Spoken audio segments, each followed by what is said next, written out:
The smile he never wore again. How fame took the light out of Menglong's eyes. They said he had the kind of smile that could melt ice, that when Menglong smiled, it wasn't just a gesture, it was light itself. It was warmth in human form. The kind of smile that made fans believe in kindness, sincerity, and all the things this world sometimes forgets. But as it turns out, that smile, the one the world loved so much, wasn't entirely real. Behind it was a quiet storm, a suffocating sadness that fame only deepened. And when the cameras stopped rolling, that same smile disappeared forever. Menglong's death didn't just break hearts, it shattered illusions. The illusion that fame equals happiness, that success heals pain, that applause fills the silence of loneliness. It reminded the world of an uncomfortable truth. Sometimes the brightest stars burn with pain unseen, and their light blinds us to their suffering until it's too late. To the world, he was the perfect image of grace, a charming actor, a gentle voice, a flawless face. On red carpets, he glowed. In interviews, he laughed softly, the kind of laugh that made you think everything was fine. But those who knew him, or thought they did, saw something change in his eyes over the years. A dimming, a quiet withdrawal. The smile was still there, but the light behind it wasn't. Fame had taken something from him, something vital, something he never got back. People forget that fame is a strange kind of loneliness. Everyone knows your name, but few truly know you. The pressure to be perfect, to always be cheerful, to never falter, it builds like a cage around your heart. Menglong understood that too well. Every smile he gave on stage, every bright look for the camera, was a performance layered over exhaustion. The world wanted him happy, so he pretended to be, until pretending became unbearable. Behind closed doors, he fought quiet battles against anxiety, insomnia, emotional exhaustion. He would stay up late writing music or scripts he never showed anyone, lost in thoughts too heavy to share. Friends would describe him as gentle but far away. He wasn't distant because he didn't care. He was distant because he was tired of playing a part even when no one was watching. There's a cruel irony in how fame works. It promises adoration but delivers isolation. It gives you everything except peace. And in Menglong's case, that trade slowly erased the man he used to be. The laughter that once came easily became rehearsed. The spark that lit his performances dimmed. Even his social media posts, once lively and full of life, became rarer, shorter, almost mechanical. But he kept smiling. For his fans, for his team, for the industry that demanded perfection. Because when you're loved by millions, you start to feel like you owe them happiness, even if it's the one thing you no longer feel. He wore that smile like armor, hoping it could shield him from the darkness building inside. But smiles can't save you from silence. Those who worked with him in his final months recalled how he would sit quietly between takes, staring into the distance, lost in thought. They said there was a sadness in him, a stillness that felt almost like surrender. He still did his job flawlessly, still brought beauty and emotion to every scene. But when the director yelled "cut," the light in his eyes seemed to vanish, as if the life in him only existed when he was pretending to be someone else. It's strange to think that the world never noticed. Or maybe we did and chose not to see. Maybe it was easier to believe in the illusion of his joy than to ask what it cost him. We shared his photos, reposted his smiles, wrote about how glowing and serene he looked, while never realizing that those were just masks crafted for survival. Somewhere along the way, Menglong stopped smiling when the cameras weren't around. Those closest to him said he grew quieter, more introspective. He would often cancel outings, prefer solitude, or disappear for days under the guise of rest. But rest wasn't what he found.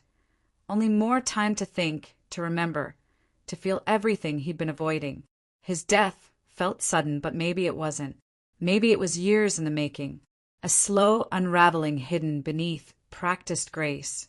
Because when you spend years pretending to be fine, it becomes harder to reach out when you're not. And by the time people notice, the silence has already done its damage. The night before his passing, witnesses say he looked calm, almost peaceful. He spoke softly, smiled faintly, thanked his crew for their hard work. But it wasn't the radiant smile fans knew. It was smaller, tired, like a candle burning its last bit of wax. No one suspected anything was wrong. How could they?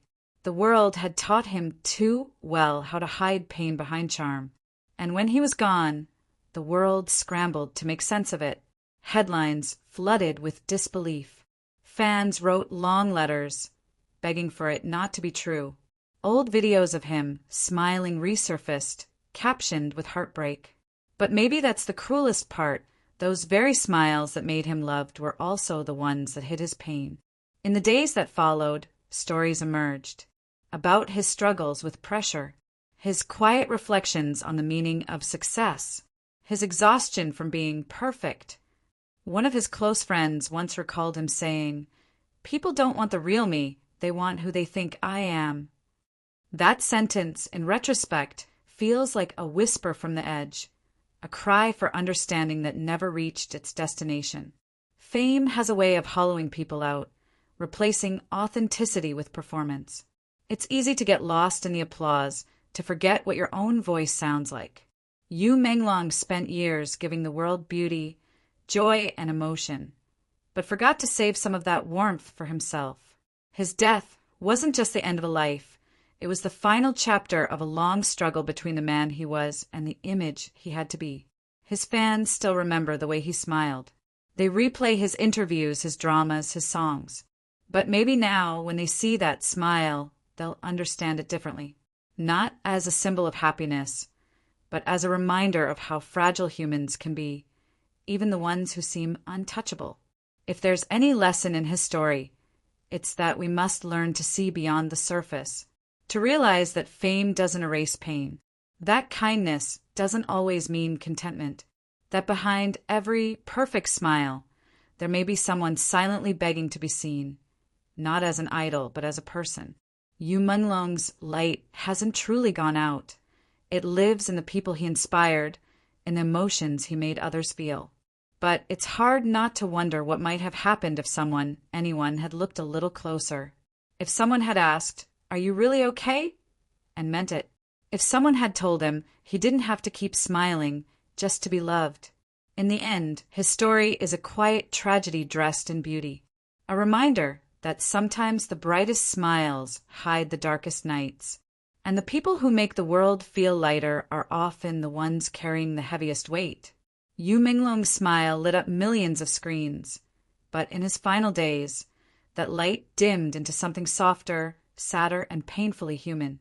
It was the smile he never wore again, the one that tried to hold the world together while his own heart was breaking. And maybe that's how we should remember him. Not as the flawless star, not as the image fame sculpted, but as a man who gave the world his light until he had none left for himself.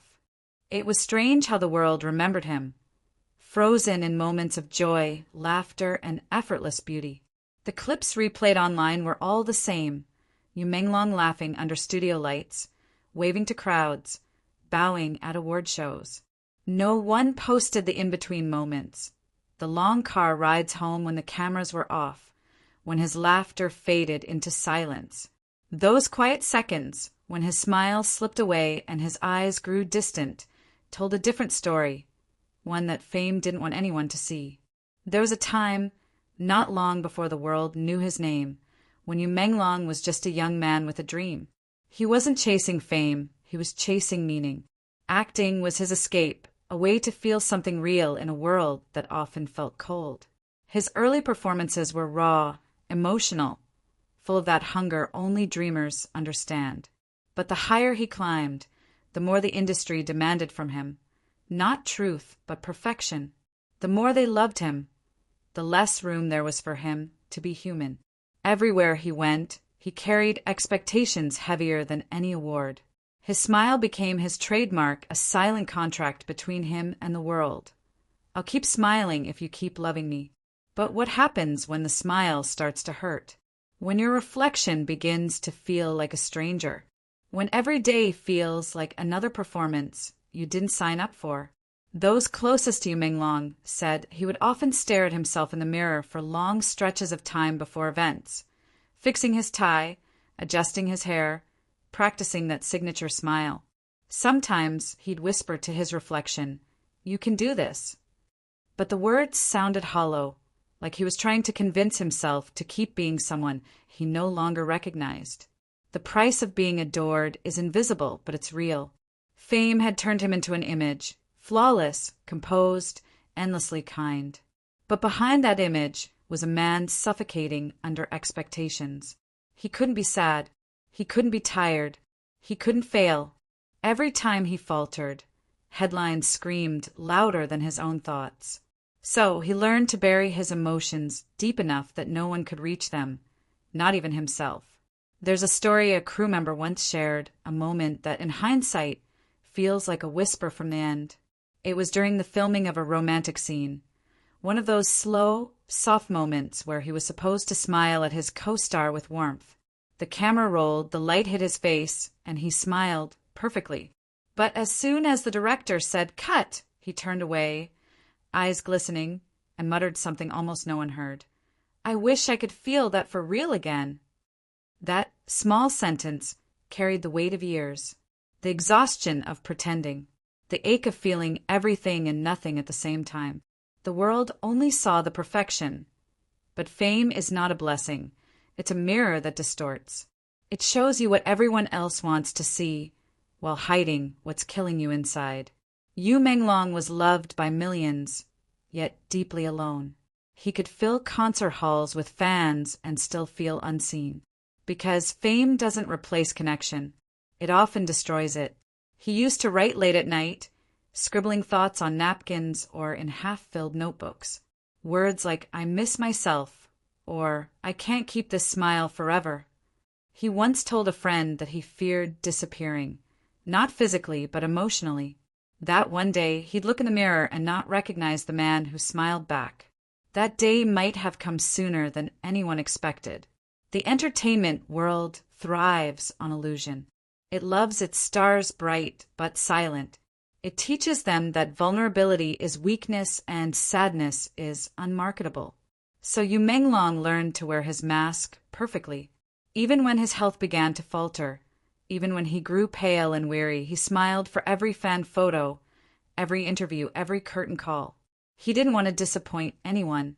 But there's a limit to how long a heart can carry the weight of pretending.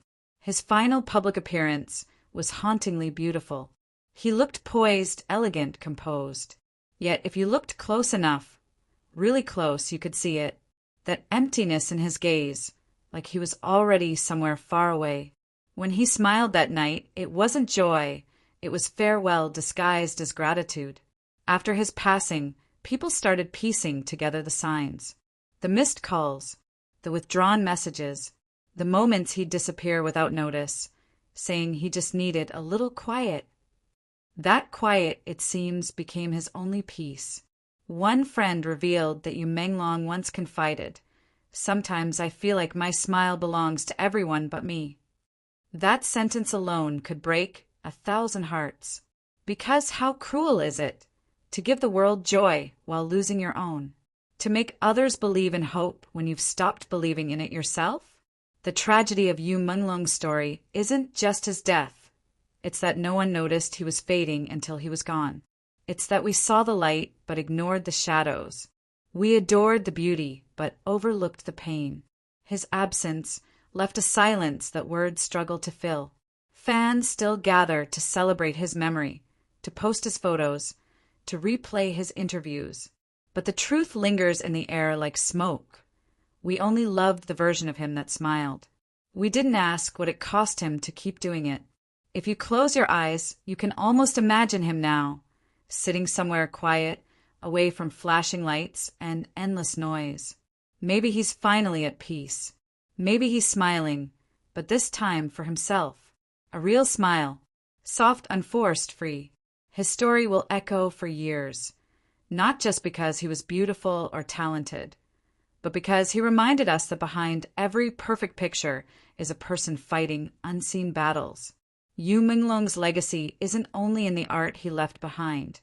It's in the lesson he taught the world, even in death, that no one should have to hide their pain behind a smile.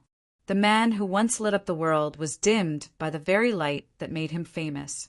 But his truth, his quiet, painful truth, burns brighter than ever now. The smile he never wore again has become a symbol of everything he couldn't say, a mirror reflecting the cost of pretending to be happy in a world that demands it. And maybe that's the bittersweet comfort left behind, that through his silence he taught us to listen. Through his pain he made us see. Through the smile he could no longer wear, Menglong reminded the world that it's okay not to be okay, that even the brightest stars deserve to rest. He may be gone, but the memory of his smile remains. Not the one for the cameras, the real one, the one hidden deep beneath the exhaustion, behind the fame, behind the mask, the one he finally took with him into the peace he'd been searching for all along.